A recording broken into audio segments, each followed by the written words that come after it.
किसी को गलती पता लग गई उसकी, बट अभी वो सुधरना चाहता है महाराज जी, बट क्या है छोटी छोटी बात में फिर वही ताने पड़ते हैं। कभी कभी अच्छे पुरुषों से भी गलती हो जाती है, जो गलती करना नहीं चाहते पर स्वाभाविक संग दोष के कारण गलती हो जाती है। तो यदि हमें पता चले कि ये गलत है तो हमें एक बार क्षमा करके देखना चाहिए, उनको चांस देना चाहिए कि वो आगे बढ़े।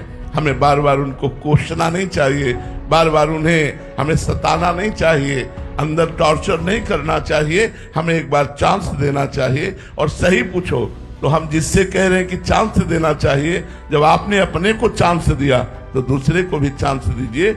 हम सामूहिक रूप से कहते हैं कोई ऐसा नहीं बैठा जिससे गलती ना हुई हो, हम सबसे गलती होती है, लेकिन गलती हम अपनी गलती को तो क्षमा कर देते हैं, दूसरे की गलती को क्षमा नहीं करते। तो जैसे हमने अपने आप को क्षमा किया, ऐसे हम दूसरों को क्षमा करें और आगे बढ़ने का चांस दें। और जिनका व्यसन ही है गलती करना, उन पापी पुरुषों की तो भगवान ही कभी निस्तार का मार्ग बताए जिससे वो निस्तार हो। लेकिन कुछ ऐसे होते हैं जो पाप नहीं करना चाहते पर संग दोष से गलती हो जाती है, हमें लगता है उनको चांस देना चाहिए, आगे बढ़ने का, निर्मल मार्ग में चलने का अवसर देना चाहिए। उन्हें बार बार टॉर्चर करके वहीं नहीं गिरा देना चाहिए, वहीं हताश या निराश नहीं कर देना चाहिए। कुछ भी करो, हमारा प्यार तुम्हारे प्रति बढ़ता चला जाएगा। एक मुस्कुराहट में प्राण त्यागने की इच्छा होती है, प्रेम उसे कहते हैं। अपने प्यारे की एक मुस्कुराहट देखने के लिए प्राण बलिदान करने की इच्छा होती है। और यहाँ हमारी वासनाओं का खेल है, प्रेम का खेल नहीं है। यहाँ वासनाओं की, इच्छाओं की पूर्ति है एक दूसरे से, इसलिए हम उसे प्यार नाम दे रहे हैं। ये काम है, ये राग है, ये मोह है, ये आसक्ति है। जहां कहीं भी तुम्हें दिखाई दे रहा है जो दो व्यक्तियों के बीच में, वो काम है। मैं आपसे प्यार करता हूं, आप मुझसे प्यार कीजिए। मैं आपसे प्यार करता हूं, आप मेरी बात मानिए। मैं आपसे प्यार करता हूं, आप हमारी बात को समझिए, हमारी बात को समझिए।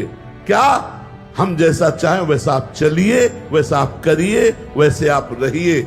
ये हुई मोह की बात। प्रेम की बात क्या होती है? मैं आपका हूं, आपको जो चाहिए, जैसे चाहिए, मैं अपने प्राण देने के लिए तैयार हूं। आपके सुख के लिए मेरा जीवन है, यहां मेरे सुख के लिए आपसे प्यार है। तो ये प्यार मोह है, राग है, काम है। जो परमात्मा से होता है उसे प्रेम कहते हैं, जो शरीरों से होता है उसे काम, राग, आसक्ति और मोह के नाम से कहा गया। मेरी पत्नी को जब से पता चला है कि मेरे भजन का आधा फल उसको मिलेगा, तो मुझे जल्दी सुबह उठा देती है और खुद फोन पे सीरियल देखती रहती है। बार बार मेरा काउंटर चेक करती है कि हाँ, और क्या घाटा थोड़ी हो ले देंगे अपने में। बहुत सुंदर। तो प्रणाम करते हैं ऐसी पत्नी को जो आपको भजन के लिए प्रेरित। खुद मोबाइल देखती रहती है कि नहीं भाई, ये गलत है। कुछ संशोधन किया जाए महाराज जी। देखो, उस पत्नी को आधा मिलेगा, ये बात समझ लीजिए।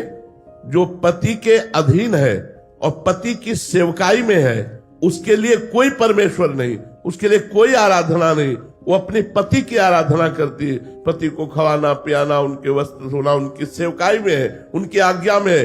तो पति चाहे जिस तीर्थ में जाए, चाहे जो धर्म करे, चाहे जो जप करे, चाहे जो यज्ञ करे, उसकी धर्म पत्नी को आधा हिस्सा उसका मिलेगा, क्योंकि उसने उसको परमेश्वर माना है।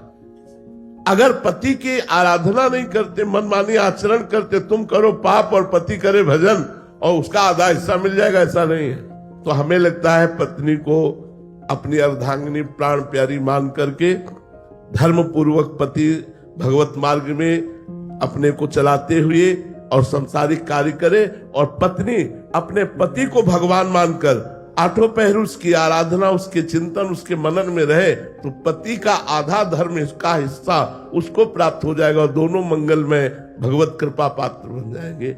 लेकिन पत्नी विमुख हो या पर पुरुष गमन करती हो या अपने पति का अपमान करती हो, तो भी आधा हिस्सा नहीं प्राप्त होगा, फिर नहीं प्राप्त होगा। फिर वो धर्म विरुद्ध चल रही तो आधा हिस्सा क्यों प्राप्त होगा?